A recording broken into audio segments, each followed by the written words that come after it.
Okay, so we are learning our new chapter, which is chapter 6, which, hold on, let me tell you the title of chapter 6 because it's not in the front of my brain. It's called Similarity and Right Triangle Trigonometry. And so don't get intimidated by right triangle trig. I love right triangle trig. And it's one of those things that looks really, really complicated, but then in reality, as soon as you start practicing it, it makes a lot of sense.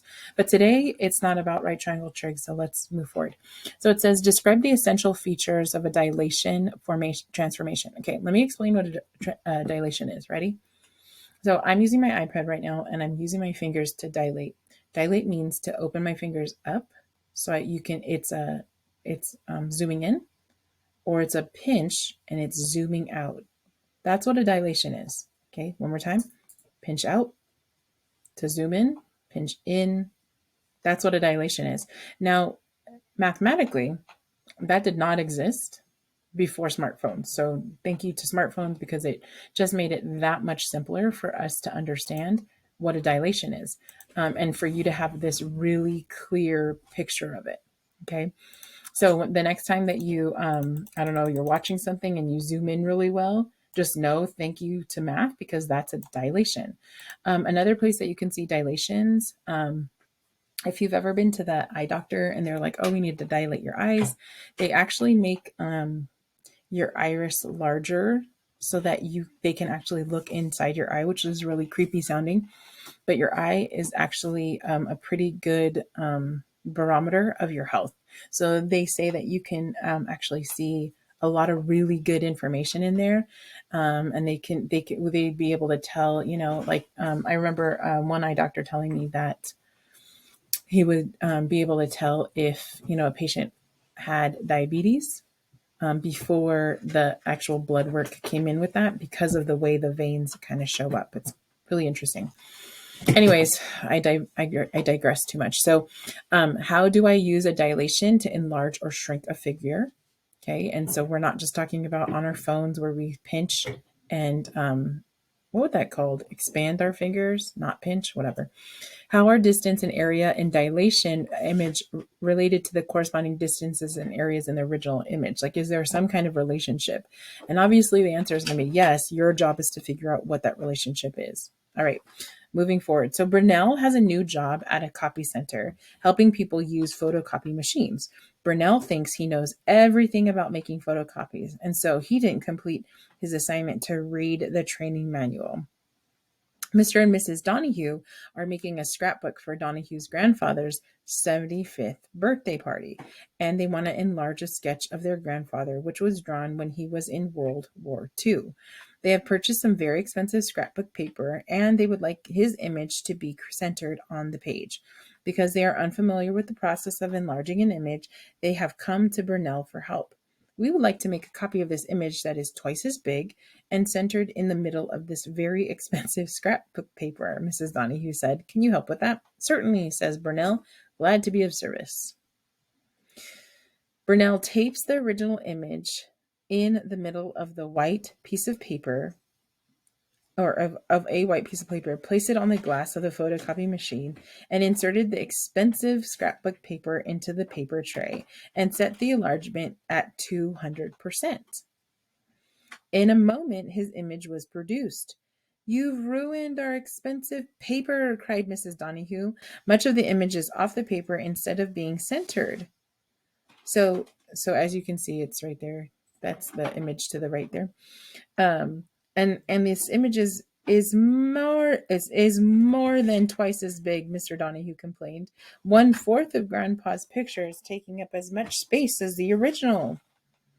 In the diagram provided, in problem 2, both the original image where Burnell taped in the middle of the in the diagram provided in problem 2, both the original image, which Burnell taped in the middle of the sheet of paper, and the copy of the image have been included of the same figure. So here's that figure, right? Okay. Explain how the photocopy machine produced the partial copy of the original image. Okay, so he put it, this is so he places it on the glass. He takes, sorry, let's start over again. Brunel taped the original image on a white piece of paper and he places it in the middle, put it on the glass, and then hits 200%. And then, so one more time, she's like, oh my gosh. And this image is more than twice as big. 1/4 of Grandpa's picture is taking as much space as the original.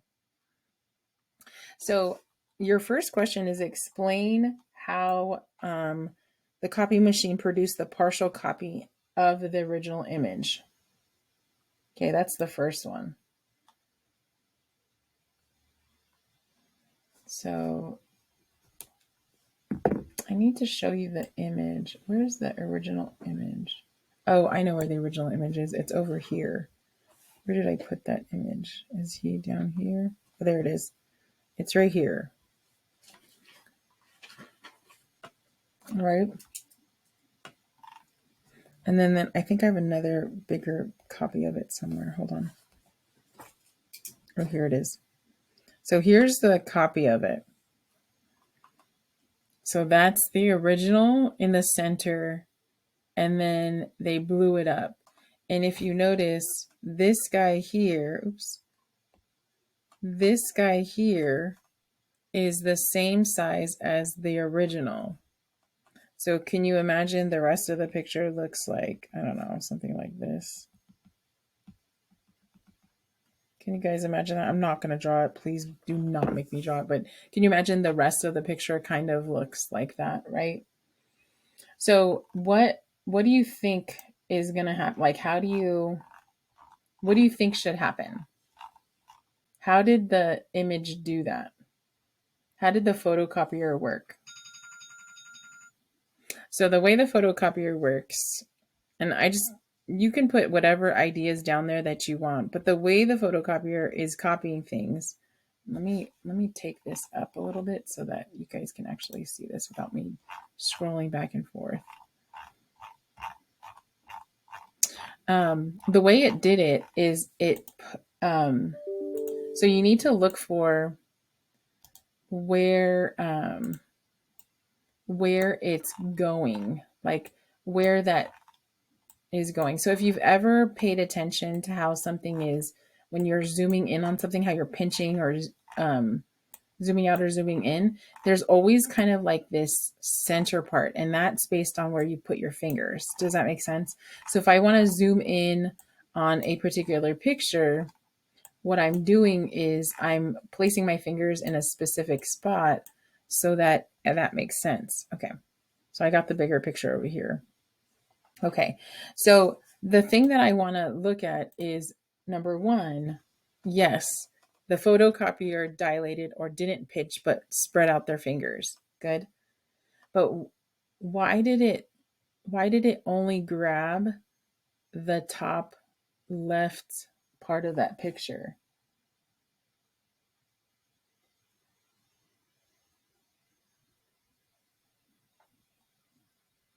Okay. So the way it works is the photocopier has a center of dilation, and this is a term that you might remember from 8th grade. So this is called the center of dilation. And what the center of dilation is it'll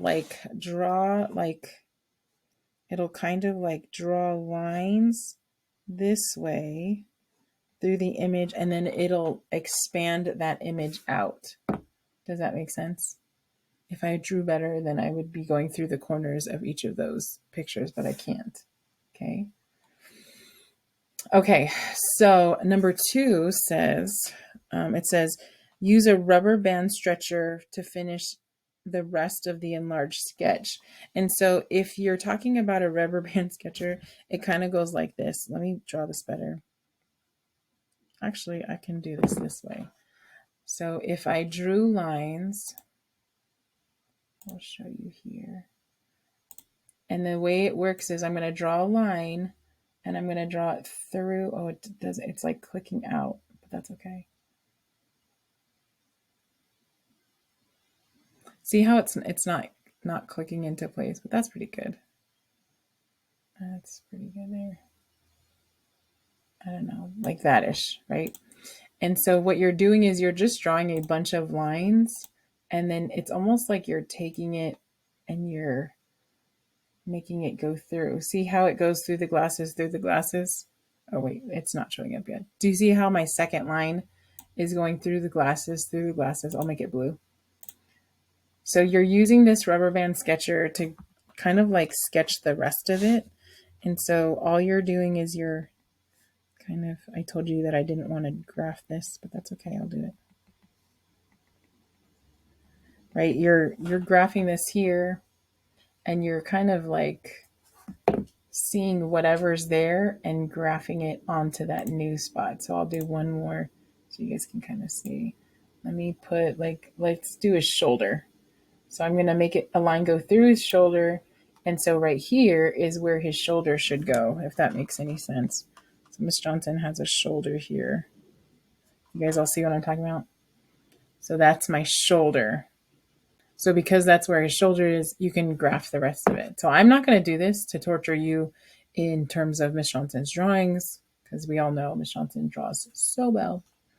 Okay, so it says, where should Burnell have placed the original image if he wanted the final image to be centered on the paper?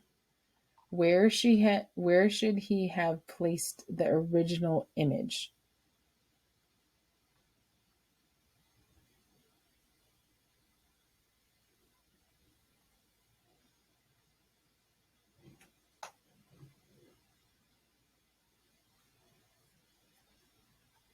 Okay, where should he have placed it? So now look at this. If this was the glass, that rectangle, where should he have placed the original image? Right? And the way it works is, again, we're going to use, because the copier has that center of rotation, we're going to, oops, that's not where I wanted it, but that's okay. Sorry, I'm trying to get this to be right. Yeah. So if these are all like points here, and let me grab this guy and see if I can swing him. Yeah, that's pretty good.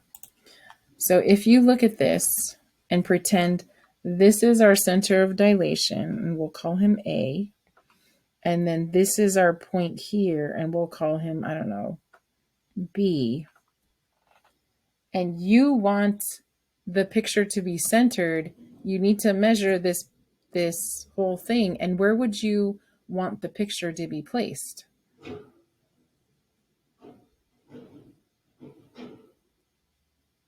You'd want the picture to be placed in the middle. So we'd want to find the middle of that. Anybody remember what that middle is called?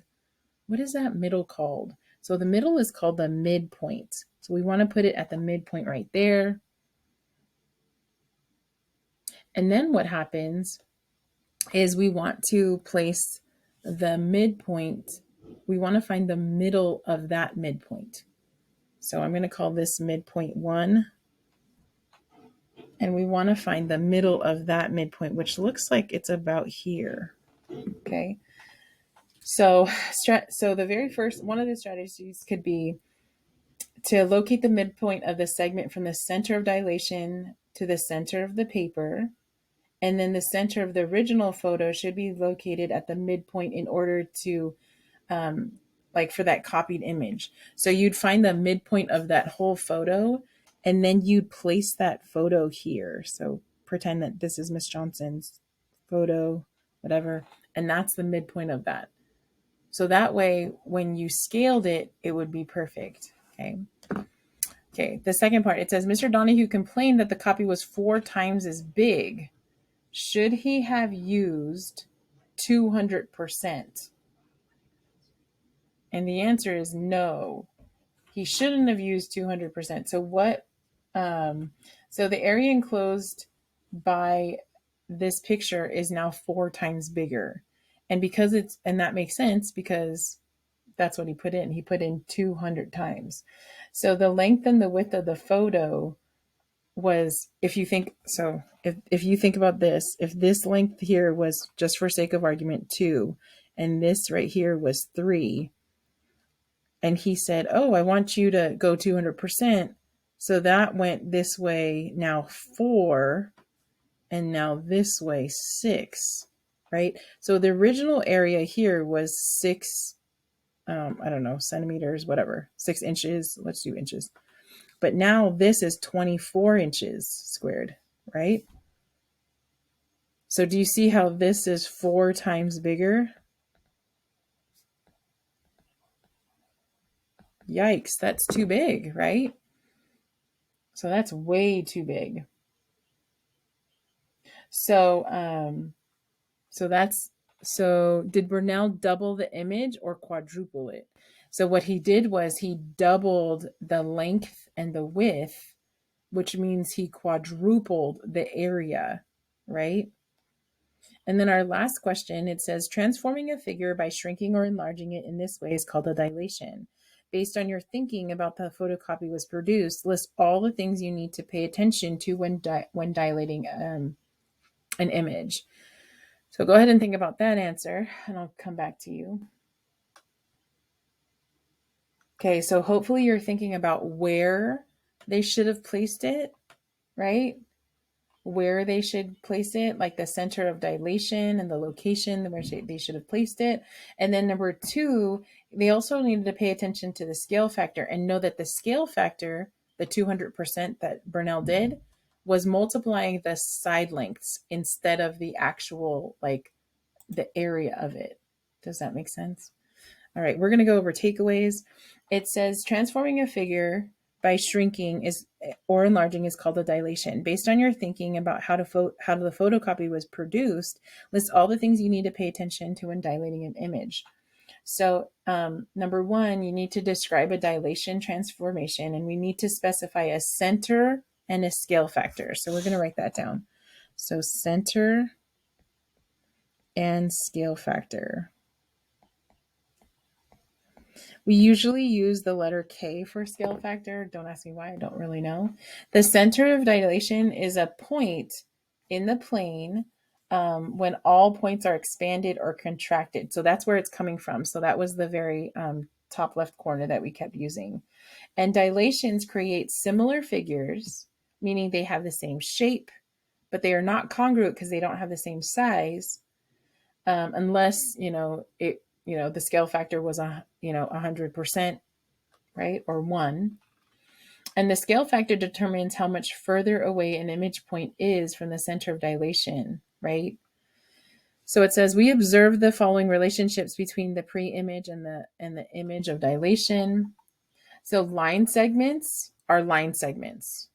Does that make sense? So like his eyeglasses, let me show you his eyeglasses right here. So see his little eyeglass line right here, right here. It's still an eyeglass line over here. So lines are taken to lines. And the same angle, now you can look at a lot of angles. I'm going to use his shirt down here. This angle right here is going to be the same shirt angle down here, right? Okay. And so those are the things that you should know about this. Again, the center and the scale factor were the biggest things that mess us up. So you are now able to do the exit ticket and all the ready, set, go. Thank you for listening. Have a great day.